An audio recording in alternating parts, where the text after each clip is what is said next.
Alright y'all, welcome back to the channel and to some more turkey patterning, and today we've got a combo that one of you guys requested for us to test. You said it was the combo you run and you get fantastic results from it, and to be honest with you, I don't know how we haven't really tried it yet, but this choke has kind of flown under the radar. I tend to forget about it, although it's shown us several nice results so far, so we'll see what we can get, because I foresee us having a very nice pattern here today. I don't see any reason why we can't get another nice performance. But as for the shells we've got today, I brought out some more of the Winchester Longbeard XR loads, these ones being the 12 gauge 3-inch 1 3/4 ounce load of 6s at about 1200 feet per second. We know what these can do. We've tested them a ton of times. They're some nasty performing shells, but the 6s in particular do have their favorite choke combos. They perform well through pretty much everything, but if you get the right choke with the right constriction, you can have some filthy, nasty looking patterns at 40 yards with them. So will today's combo be one of those? There's definitely the possibility, but we'll see what happens. As for the setup that we're running, I brought out the Mossberg 835 Ulti-Mag. It's got a 28-inch barrel on it, and for the choke, we've got the original non-ported Truglo Gobble Stopper choke. This is the combo that one of you guys said you get good results from, and this choke has shown it before, but we've never tested Longbeard 6s through it. Now, the interesting thing is, these chokes are advertised at being a 679 constriction. However, in measuring this, it's right at a 695, and 690 to 695 is very typical turkey choke range for an 835. So is it a misprint on the box? Is it maybe a little bit overzealous and not actually meeting their claims? I don't know, but 695 is very much so a turkey choke constriction for an 835 since it's an overboard gun. So we'll see what happens, because we know we can get good results through that constriction with Longbeards, but what can the original Truglo Gobble Stopper really do? So as for today's test, we're running everything the same as usual. I've got the target set up at 40 yards and the chrono to get the velocity. So let's get you guys a view of that target and see how the Longbeard 6s do through that original Gobble Stopper choke. It's a 695, it's a good constriction, nothing fancy at all going on with the choke, so should work out nicely, but is it going to be one of those absolutely filthy performers or not? Let's take our shot and see what we get.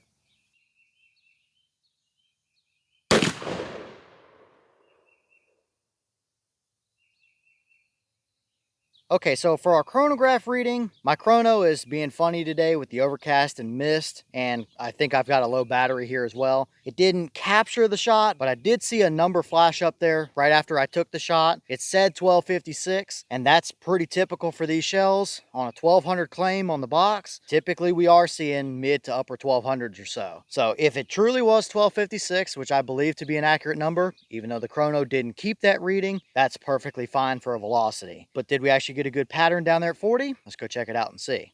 All right, so here we are down at our 40-yard paper, and we see some pretty decent looking results down here. Obviously, we favor to the left. This has been a trend here over the last couple weeks with this 835 in particular. Seems like every shot I take with it is the exact same favorite to the left as the last. I did recently take it apart all the way down and clean it and put it all back together. So maybe the barrel isn't set in the precise exact location as it was before into the receiver. Shouldn't really make that much of a difference. I've never had that problem with the Remingtons when I take them apart, unless I have a receiver mounted scope anyway, which is not the case here. So I'll have to do a little investigating with that, see if I can bring that point of impact back over to the right with that gun, because I don't think it's me being consistently to the left in the exact same spot with that gun in particular that I have a lot of rounds through over the years. But that's why we use the backing paper, so we can see our pattern, and although it's definitely not an absolute screamer, it's a pretty nice even spread of pellets. I think this is going to make for a really nice hunting pattern. It's not overly tight, but it's still pretty condensed around the edges as well. Everything is right there. It gives you some leeway to work with. It's good to 40, probably 45, maybe 50 yards as well if you needed it to be, but it might not be a complete baseball at 20 yards either. So this might be a pretty decent average hunt and spread that a lot of people are really going to like. Obviously, we have our core favored probably around the left edge of that turkey target there, although we do still have a dead bird for sure. There are multiple through the head and neck area, so you can see the leeway it gives you if you took a shot and were way off to to one side or the other like that. But it stays pretty even. It might not have a dedicated hot core, but the spread is pretty much the same in a pretty large area right there. No major voids or anything, just a little more broad, little more even spread of pellets. As we get to the edges, we might pick up a little bit of splotchy stuff. Nothing major, maybe a couple flyers up there, maybe a couple little bits and pieces to the right, and maybe a couple down at the bottom there. Nothing out of the normal for a lead 6 in general, and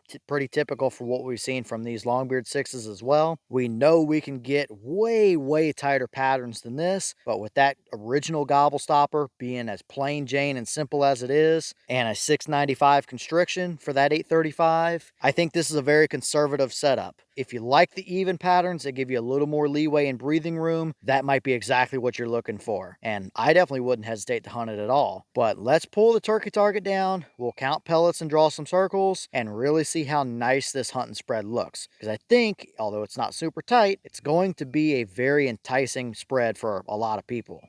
Okay, now we got our turkey target out of our way, everything is circled and counted, and we can see that, yep, indeed, this is just a nice, easy, middle-of-the-road hunting option. It's a nice, solid pattern. It's not an overly tight screamer, but it's not blown all over the place and too broad either. That's just a very nice huntable combination. I wouldn't hesitate to run it to 40. You could probably push it a little farther than that if you needed to, but it's going to be pretty nice and forgiving at 25 or 30 yards as well. We have a 10 and 20 inch circle drawn here. Within our 10 inch core, we have a nice even spread of 135 pellets, and that trend continues out to our 20 inch leeway ring. We pick up an additional 173 pellets within there. Typically, when it comes to a solid performing lead shell in a 12 gauge, 100 in the core and 150 in the 20 inch is what I like to see. And we're a little bit over those numbers on both. And that just goes to show this is a perfectly solid, perfectly huntable combo. Now, around the edges, we do have a little bit of stuff around here to work with. Nothing drastic, nothing major, nothing out of the normal. Pretty typical there. And overall, I mean, it kind of lines up with how the pattern looks. A little more broad spread, not too surprising. We have some outside of our 20 inch ring. We know we can get tighter patterns from these with a little tighter choke constriction and stuff like that, but you don't really need it either. Most turkeys are shot at 25 to 30 yards anyway, and that would be a phenomenal combo to do it. You definitely don't have to run TSS in a 12 gauge. A combo like this with a pattern like that is going to hammer pretty much any turkey you come across, unless you're really trying to push your limits of range. I probably wouldn't run that to 60, 65 yards or so, but 50 and in, I think you'll be just fine. So nice performing combo today. Definitely not an absolute screamer, although I didn't really expect it coming into it with how that choke typically performs and the constriction that it is and what I've seen from these Longbeard 6s. This is about what I was hoping to see. Maybe you could get it a little tighter if you really wanted to nitpick at it, but you don't really need it. It's just a solid hunting combo. If somebody handed me that, I wouldn't hesitate to run it because I really like how that performed. It's a nice even spread, so no real complaints from me on this.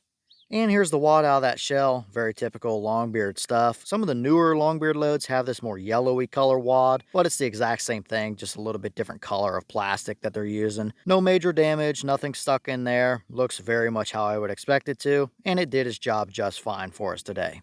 Alright y'all, well, what did you think about that performance right there? For some people, that might be about their perfect turkey hunting pattern. Nothing wrong with that at all. There's not going to be a turkey that ever makes it through that. You've got plenty of them through the core to do the job, but it stays the same amount of even spread pretty much all the way to the edges of the pattern. So I really like how that performed. I love seeing those really tight patterns, those super hot cores, and I wouldn't hesitate to hunt with those combos, but when it comes down to it, especially for, thicker cover or maybe a little more dense forest, a little thicker timber area where your shots are going to be 20 to 25 yards or so before a bird pops its head over the ridge in front of you. A combo like that is going to be fantastic for those type of scenarios. Is that a field hunting combo? Sure, you could do it, but there are probably better options out there for that case where your shots may be 40, 45, 50 yards. But when it comes down to it, there's not much to dislike about that. We know the Longbeards can get much, much tighter than that for patterns, but you don't need it. For 99% of people and the average turkey hunting scenario, that's a great all-around turkey hunting combo. So I'd say it did perfectly fine for us overall. Even if we didn't get one of those absolutely filthy patterns, I still really like how that performed. But leave all your thoughts down below. Is that about what you expected to see? Were you a little surprised one way or the other? Is that a combo you would ever hunt with? Or would you prefer to see it a little more tighter than that? Or is that about the perfect pattern in your opinion? Have you tested any of those original Truglo Gobble Stopper chokes? And what kind of results have you seen from them? And maybe what other shells do you want to see us run through that choke that you think might be another good performer? Or that gives us another nice even hunting pattern like that? Let me know all that down below. But with that being said, I've got some more testing to get done for you guys, so I'm going to get back to it. As always, you have the channel Instagram as well as the mailbox where you can send stuff if you'd like. All the information will be in the description if you're interested in it, but I'm going to get back to it, so I'll see y'all in the next one.